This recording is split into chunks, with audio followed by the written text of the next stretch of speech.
Мы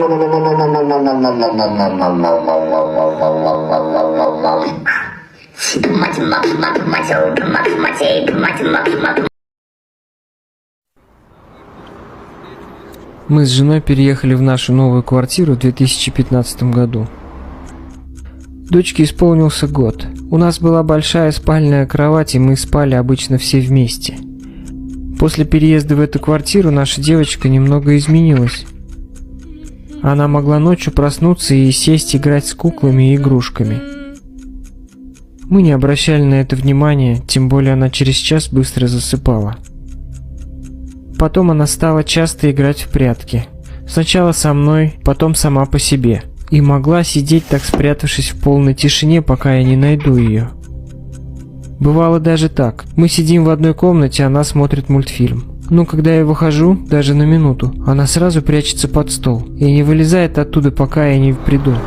Так же долго одна в комнате она никогда не оставалась. Всегда бежала к нам. Прошел год, она научилась более-менее говорить. Она все так же просыпалась по ночам и иногда говорила мне, что кто-то рассказывает ей ночью сказки. И вот однажды я услышал ночью сквозь сон ее разговор.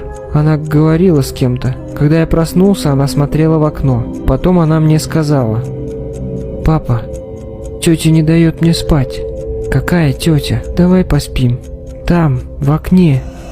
И тут я увидел в окне силуэт женщины. Кто-то смотрел в нашу спальню со стороны улицы. Я протер глаза и хотел было даже открыть окно, чтобы прогнать эту странную женщину. Но потом проснулся окончательно и понял: никакой женщины там не может быть. Мы живем на 8-м этаже. Но я как сейчас помню эту жуткую кривую рожу. И я до сих пор не знаю, что это было и что оно хотело от нас. Лагерь находился в пансионате в Московской области, недалеко от города Пушкино. Комната, куда меня заселили, находилась на 4-м этаже. Из окна видно было большое чистое поле. Под окном в метрах 30 от корпуса, где мы жили, был железный забор, который и был границей пансионата. В номере мы жили втроем, с 2 моими хорошими друзьями. Моя кровать находилась как раз возле единственного окна в нашем номере. Подъем у нас был в 7:30 утра. В первое утро в лагере зарядки не было. Проснувшись, я минут 5 таращился в окно. Смотреть было особо не на что, но я обратил внимание на стоящий в поле силуэт. Стоял он далеко, и я не мог его хорошо разглядеть, но подумал, что это все-таки человек. Сразу пришла мысль в голову: делать что ли нечего, кроме как в такую рань в поле идти. Силуэт стоял ровно, не двигался. Я посмотрел на него еще немного и начал заниматься своими делами. Умылся, оделся, поболтал с друзьями и пошел на завтрак. После завтрака я вернулся в комнату. Скоро должна была начаться тренировка. Мой сосед просил подождать, пока он оденется. И я задумался и выглянул в окно. И вспомнил про того мужика в поле. Он все еще стоял. Хотя прошло часа 3-4, и вроде бы он стоял на том же месте. И я тогда подумал: не мужик это, а просто столб или что-то вроде того. Хотя вчера его не было. Мой друг уже оделся, и мы пошли на тренировку. Вечером силуэт стоял на том же месте. И я окончательно уверился, что это столб или пугало, что-то вроде. Но все-таки что-то мне в нем не нравилось. Прошло 3 дня. Каждый раз, когда я выглядывал из окна, и я видел этот силуэт, и хоть и не мог четко различить, что это, но его очертания были слишком похожи на человека, стоящего по стойке смирно. У одного парня из нашей команды имелся бинокль. Он взял его, чтобы наблюдать за девушками. Я рассказал ему про силуэт, он выслушал и сказал, что это столб кто-то поставил среди поля, что он в этом уверен, но все равно дал мне бинокль, и мы пошли смотреть. Бинокль оказался идиотским, считай игрушечным, изображение было расплывчатым, но когда я посмотрел на силуэт через бинокль, я ужаснулся.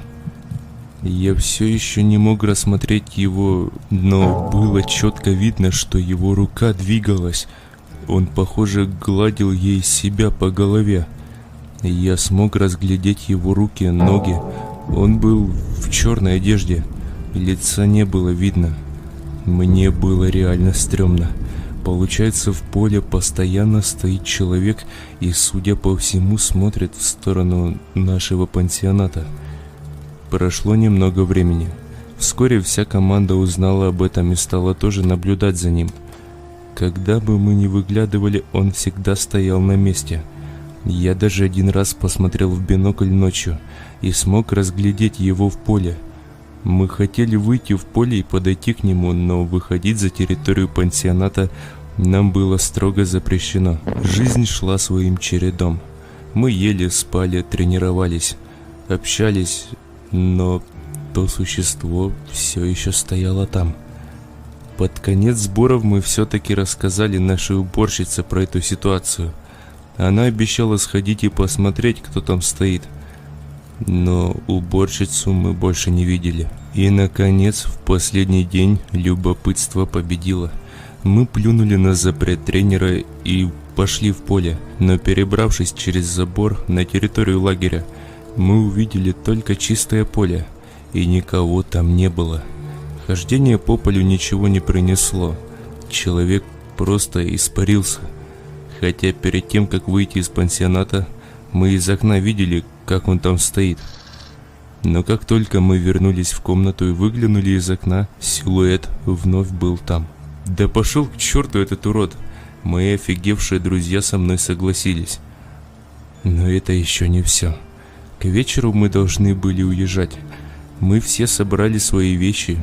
Данила, мой друг, хранил свою сумку на шкафу в номере. Когда он снимал со шкафа сумку, лежавшая на шкафу шайба упала за шкаф. Мы сдвинули его и обнаружили на стене надпись: «Вы тоже видите его в поле. 23.08.2003 год». Я тогда, если честно, так испугался, что даже не мог приблизиться к окну. Мои соседи по номеру, видимо, тоже офигели. Я скоро пришел в себя и написал маркером на стене: да, 12.07.2010.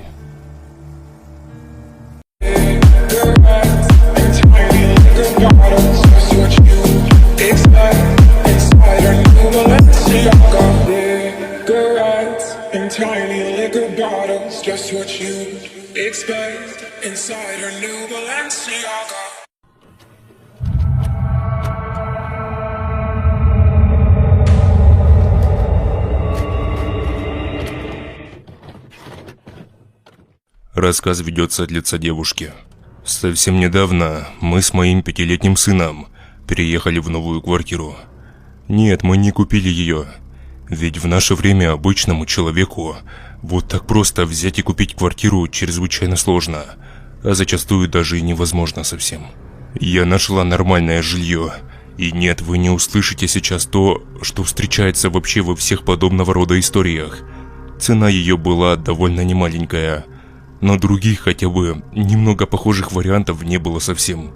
Я искала квартиру, чтобы было в первую очередь удобно моему ребенку добираться до школы, да и мне на работу.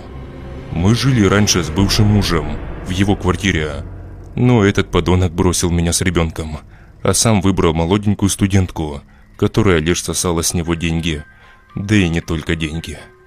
А я-то что? Я забрала ребенка, и первое время мы жили у моей мамы. И благодаря этому я побыстрее смогла встать на ноги, найти хорошую работу и зарабатывать небольшие, но и не маленькие в наше время деньги. Зовут меня Татьяна, и это моя страшная история. Началась она с того злополучного дня, когда я собрала все чемоданы, попрощалась с мамой и, забрав сына, поехала в наше новое жилье. Нас радушно встретила хозяйка, с которой мы виделись уже при заключении договора. Это была женщина лет 50. Очень хорошая и добрая, это я сразу же заметила, как только мы с ней впервые встретились. От нее так и веяло чем-то положительным, добрым. Видно, что у этого человека безумно хорошая аура. Мы с ней сразу разобщались, и чувство было такое, что знакомы мы уже с ней не 10 лет. Мы зашли в квартиру, а таксист помог занести на 3-й этаж наши немногочисленные, но тем не менее довольно тяжелые вещи. «Привет, Танечка, очень рада вас видеть». «Привет, Сережка!» Сразу бросилась она к моему сыну и помогла снять верхнюю одежду. «Как добрались?» – с улыбкой спросила хозяйка. «Да ничего, пришлось только таксиста просить вещи помочь поднять». «А, ну конечно, ты себя-то видела, кожа до кости. Кушать тебе хорошенько не помешало бы». «Это да. Слушай, Танюш, я тут немного убралась, пропылесосила, пыль протерла, что вы приехали и сразу же почувствовали себя как дома». «Это так приятно», – улыбнулась я. «Ну, тогда все, я пойду, наверное». «Да куда вы? Давайте чаю хоть попьем. На улице холодно, нужно согреться хотя бы немного». «И то так, Танюш. Ну, я поставлю чайник, а вы уж располагайтесь». «Хорошо, спасибо», – улыбаясь, ответила я. И мы с Сережкой пошли в комнату. Оставили в ней вещи. Ребенок сразу же за игрушки, а я на кухню к хозяйке квартиры. «А вот и я», – сказала я, стоя на пороге, тем самым немного испугав хозяйку, которая что-то там копошилась возле плиты и пыталась поджечь конфорку. «Тьфу ты, блин, испугала меня. Сердце-то старое и остановочку сделать может». «Извините меня, пожалуйста», – сдерживая смех, сказала я. «Ольга Степановна, а расскажите про эту квартиру подробнее, пожалуйста». Она повернулась ко мне. «А что ты хочешь услышать?» «Ну, историю квартиры, может, случалось чего в ней». «А что история? Деду моему выдали ее при Союзе, когда тот не рухнул еще. Мы тут и жили, все детство провела здесь. А потом развал, приватизация и так далее. Дедушка помер, оставили эту квартиру нам с мужем. Дедушка помер в больнице, не в этой квартире, так что можешь не пугаться». «Я поняла», – опустив голову, сказала я. «А где ваш муж?» «Муж?» – переспросила она. «Ага». «Так нет уж его, лет 5 как». «Ой, простите меня, я не знала». «Да ничего страшного, Таня, это же нормально. Люди рождаются и умирают, от этого, никуда». «Так, Сереж, иди чай пить», – прервав разговор, крикнула она. «Я не хочу», – послышалось с комнаты. «Ну, не хочешь, как хочешь. Тань, здесь все хорошо, живите и ни о чем не думайте». Затем она, посмотрев на часы, сказала: «Так, что-то мы засиделись, наверное, пойду я уже». «Хорошо», – улыбаясь, сказала я, и мы провели Ольгу Степановну до двери. «Вот тебе карточка моя, это чтобы я не отвлекала вас, можешь скидывать денежку сюда, а если соскучишься, звони, что-нибудь придумаем», – улыбнулась она. «Хорошо», – сказала я и закрыла за ней дверь. Оставшееся время этого дня прошло в раскладывании вещей по полочкам, освоении нового жилья, и, конечно же, готовке и походе в магазин. К вечеру я уже вовсе замоталась и улеглась на диван, погрузившись в социальные сети. Сережка, уже наигравшись своими игрушками, лег спать. А мне же внезапно очень сильно захотелось чаю. Я положила телефон на диван и пошла на кухню. За окном уже было темно. Лишь огоньки окон домов показывались в этой темноте, да и лампочки под подъездами. Я поставила чайник на плиту и подожгла газ, а сама же стояла и смотрела в окно, дожидаясь свиста. Окна у нас выходили на лицевую часть дома, и поэтому с этой стороны были расположены подъезды и дворик с трухлыми скамейками и старой детской площадкой, с горкой, качелями и огромной песочницей. Там еще днем играли дети, бегали, веселились, а родители их все ругали, чтоб те не натворили всякой глупости. А сейчас же, в темноте, ржавые качели, качающиеся со скрипом, который противно врезался прямо в уши, казались какими-то зловещими. Площадка располагалась прямо у нашего подъезда.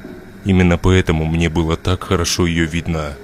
Как раз свет от лампочки под козырьком подъезда прекрасно освещал ее.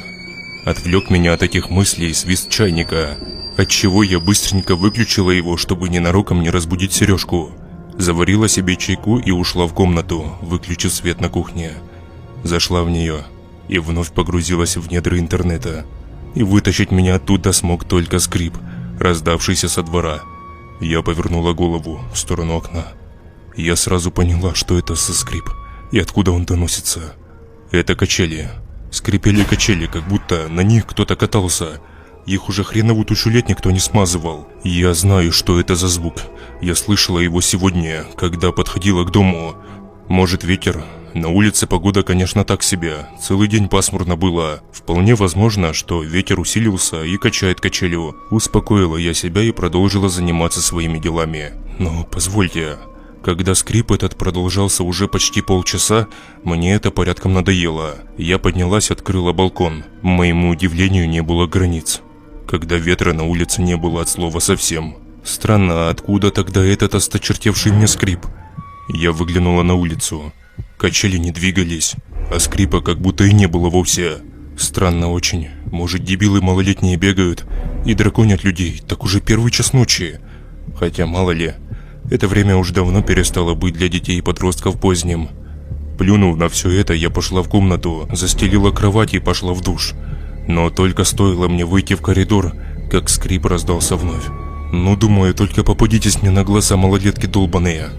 Накинула куртку и побежала в подъезд. Они, может, в прошлый раз услышали, как окно открывается, и убежали.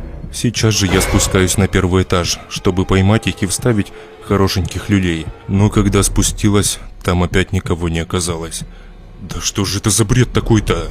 – спросила я сама себя. Обернулась и вновь пошагала вверх по лестнице. И не доходя на свой этаж, вновь скрип слышу. О боже, как же он раздражает меня, как долбаный комар, залетевший в комнату ночью. Я опять вниз, спустилась на 1-й этаж, выглянула из-за двери. И в этот раз я уже увидела качающуюся качелю. Там кто-то был. Ну, я и вбив себе в голову, что там недоразвитые малолетки, гордо вышла с подъезда. И не успев рот открыть, как меня всю сковало. Там среди горок стоял кто-то огромный. Я вначале подумала, что просто человек высокий может быть. Но когда присмотрелась, господи, у нас там горка 2,5 метра, а кто-то стоял за ней и был выше на голову.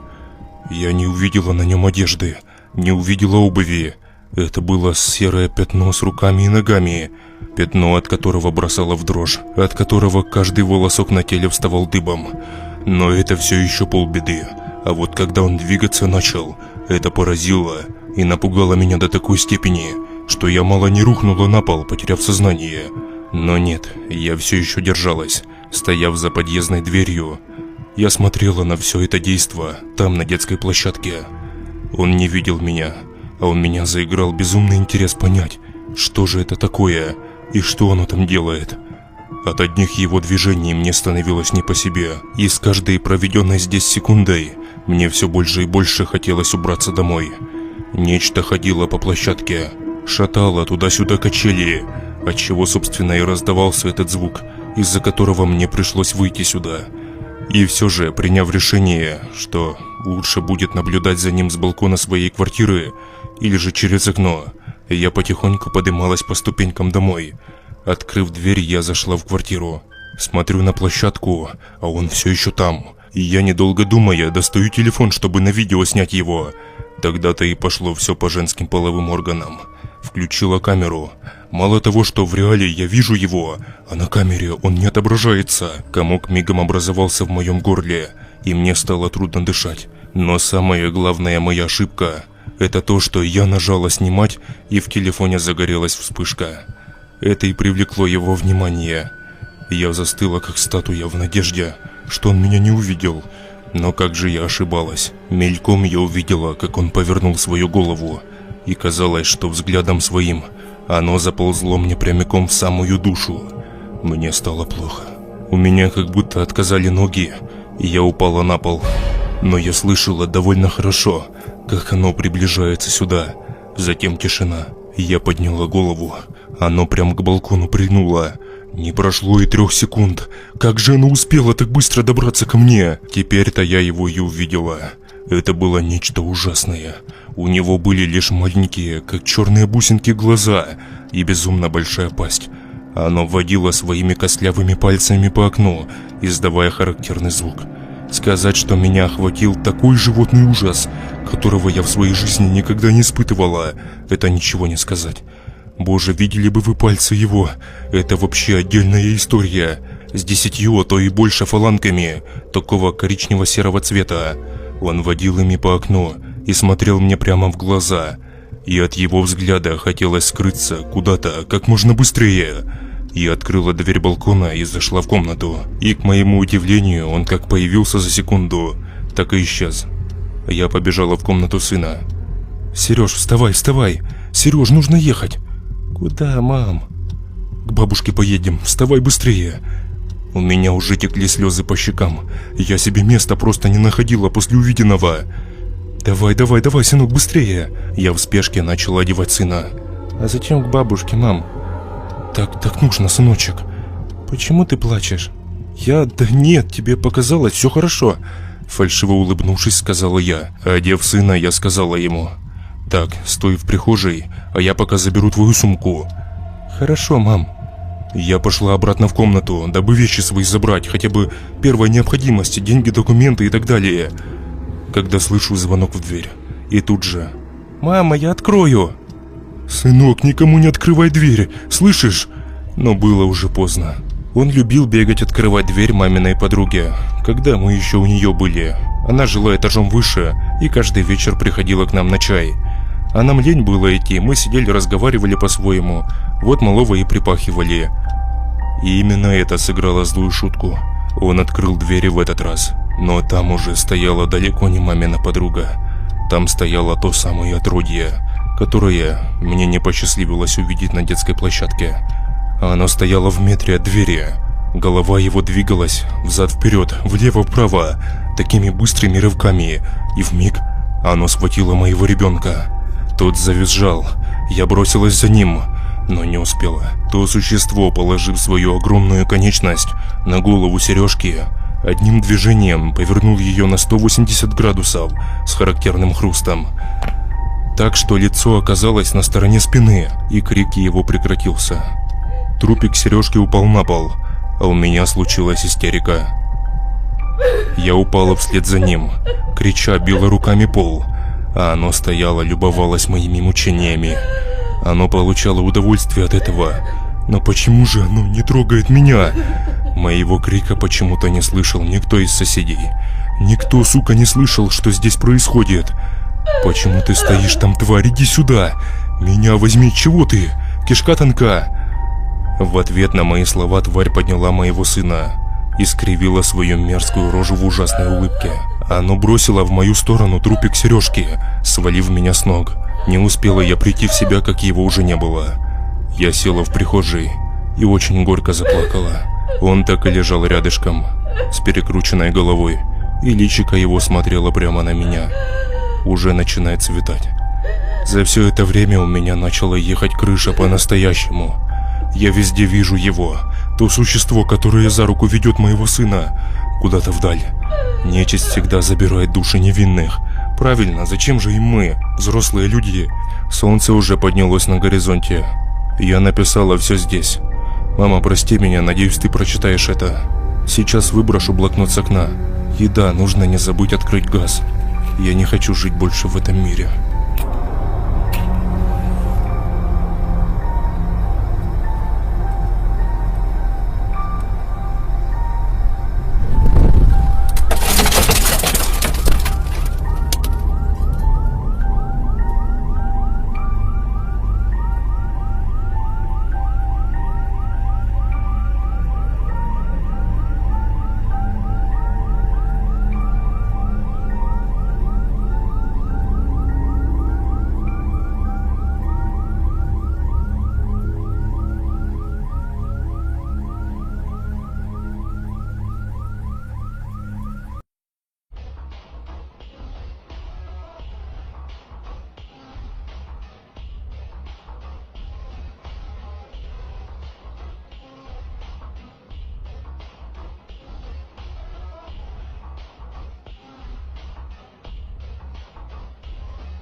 Семья Ванеевых, бабушка, мать, отец, их 5-летняя дочь, сидела поздним летним вечером у телевизора и смотрела чемпионат по фигурному катанию. Вдруг трансляция прерывается. В эфире появляется диктор в черном костюме, в черном галстуке и говорит: Внимание! Передаем чрезвычайное сообщение. Через 5 минут в своей квартире будет убита семья Ванеева. Не выключайте телевизор. Следите за нашими дальнейшими сообщениями. И снова стали транслировать чемпионат. Никто не понял, в чем дело, а Ванеевым показалось, что они ослышались. Вновь на экране появился черный диктор и говорит: Внимание! Передаем чрезвычайное сообщение. Через 3 минуты будет убита семья Ванеева. Не выключайте телевизор. Что за глупости? Сказал папа, но встревожился, запер двери на замки, закрыл окна, форточки, отослал спать дочку, а сам сел у телевизора. Опять экран гаснет, и черный диктор равнодушным голосом говорит: Передаем последнее сообщение. Через несколько секунд в своей квартире будет убита семья Ванеева. Не выключайте телевизор. Больше передачи не перерывались до самого конца.